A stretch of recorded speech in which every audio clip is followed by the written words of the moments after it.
অবশেষে খুশির জোয়ার। ঈদুল ফিতরের আগে কি আসছে নবম পে স্কেল? সরকারি চাকরিজীবী ও শিক্ষকদের দীর্ঘ অপেক্ষার প্রহর কি তবে শেষ হতে চলল?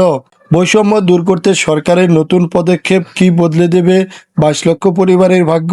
শিক্ষামন্ত্রীর বিশেষ বার্তা আর প্রধানমন্ত্রী তারেক রহমানের নির্দেশনায় পে স্কেল নিয়ে যে ইতিবাচক হাওয়া বইছে, তাতে কি এবার ঈদের আনন্দ দ্বিগুণ হতে যাচ্ছে?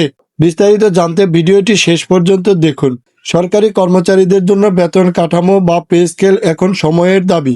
সম্প্রতি বিভিন্ন অনুষ্ঠান ও ইফতার মাহফিলে সরকারি কর্মকর্তাদের বক্তব্যে একটি বিষয় পরিষ্কার যে সরকার পে স্কেল রিপোর্ট পর্যালোচনা করছে। বিশেষ করে শিক্ষামন্ত্রী মহোদয় জানিয়েছেন, শিক্ষকদের দাবি দেওয়া নিয়ে সরকার অত্যন্ত আন্তরিক এবং যথাযথ প্রক্রিয়ায় কাজ চলছে। তিনি আরও আশ্বস্ত করেছেন যে দাবি পূরণের জন্য শিক্ষকদের রাজপথে নামার বা শ্রেণীকক্ষ ছেড়ে আসার প্রয়োজন পড়বে না।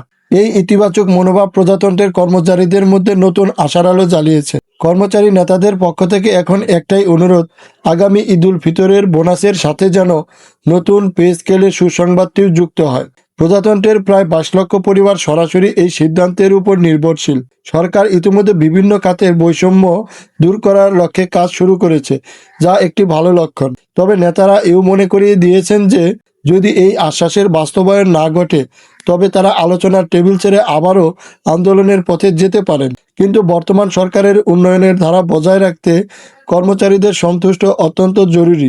তাই সবাই এখন তাকিয়ে আছেন প্রজ্ঞাপনের দিকে, যা হতে পারে এই বছরের সবচেয়ে বড় উপহার।